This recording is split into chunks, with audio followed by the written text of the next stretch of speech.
Hello everyone, I hope you're all well and enjoying the sunnier weather. I hope you liked last week's lesson. I'm sorry about the last image that I threw in there, but it was brilliant to see how you all approached it. But it was it was quite a challenging image, but I thought you were all up to it, and it was good to see what results. The reason I also put it in there because I wanted to start sort of introducing figures into what we're doing now. So this is what I intend to do today, or what I hope we will all do today. I'm going to do a brief introduction, a few points which I've written down, and then a little demo in this video, and then as usual there'll be email prompts throughout the lesson. Right, so as I said, I'm going to introduce figures and talking about figures in your landscapes. I'm not going to approach this as a figure drawing exercise as such.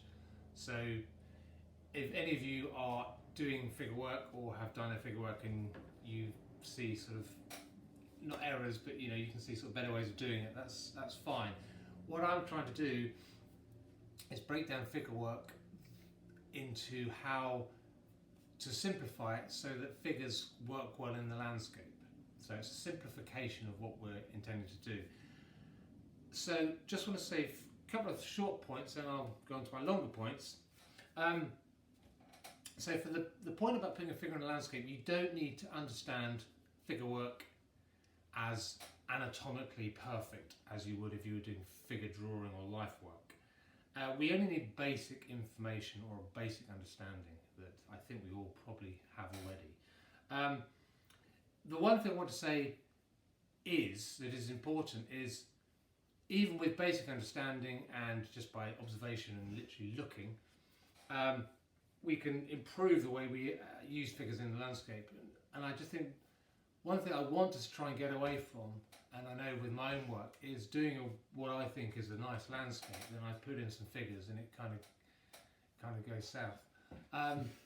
So it's really, I'm principally working with you guys. We're doing landscapes and stuff like that, and that's what we've been doing a lot of in the last few weeks. And now I'm just introducing the idea of adding figures to those. So bear those points in mind, and I'll run through these other points now. Okay, right. Here are 8 points which I think are important when adding figures to landscapes. I'll try and be brief. But I do just want to say before I go through them, they all blend into each other, so they're sort of, they're not particularly independent of each other. 1, do not put them in when you don't need to. So basically, don't put too many in if you don't need to. And even though a scene you might be wanting to paint has loads of figures in it, just be selective about which ones you do and which ones you don't. And that links to play to your strengths. If you struggle with certain figures, doing certain things, or certain perspectives, avoid them, and only as you get better and more confident, introduce those. And that links to point 3. Bit by bit, as your skills with and your observations improve with adding figures to your work, then so be it that you add more and more.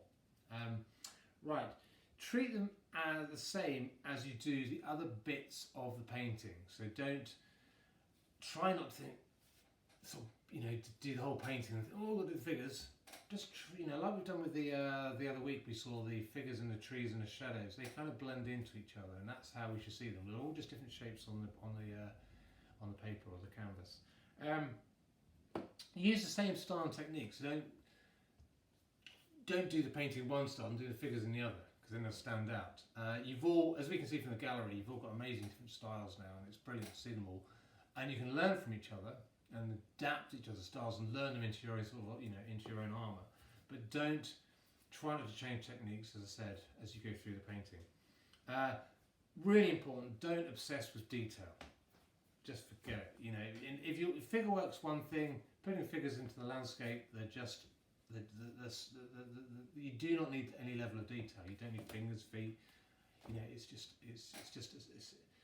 just about the impression of them.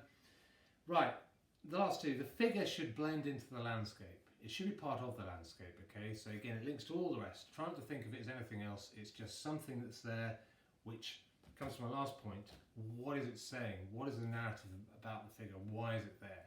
So if with point 8 you need the figure there, it's telling you something, it's even telling you a bit of perspective or the direction the painting's going or indicating something like that, then add it. And that links to all the other things. So there you go, they're my 8 points. I hope they're not too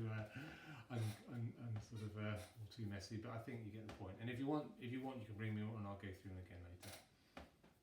Right, so having said all that about introducing figures into landscapes, what I want to do for the first part of the lesson is just do some basic figure work. But I want you to really simplify these figure drawings so that we're not doing masters of anatomical description. We're just doing basic impressions of what a figure's doing. So for this we're going to be using what we've done before at some point was a stick man. Okay, so that's a stick man. But I think you might have remembered before what we did is we added some sort of form of legs and body and head like so, and we might just add some eyes and a mouth. Okay, that's what we're going to be doing for the first part. Now what I'm going to do is post a load of images, and this isn't going to be one of them, but it gives you an idea. It's just a sort of random thing out of a newspaper. So we've got the figure here, which hopefully you can see, and your first reaction is like, oh, it's really complicated. But actually, what we'll do is look at the angles and then break him down as a figure, as a stick man, literally a stick man. Okay. So that's that kind of thing. I'm not saying it's perfect, but it's there. And then we add the body, and then to the key areas like the hips, we add squares or circles, and then sort of tubes for the legs and knees, and something like that. Okay, and we do the same for the arms. We sort of slight angle and the basic shape of a hand. And the same thing there. I hope you can see that. And the hand like that. Okay.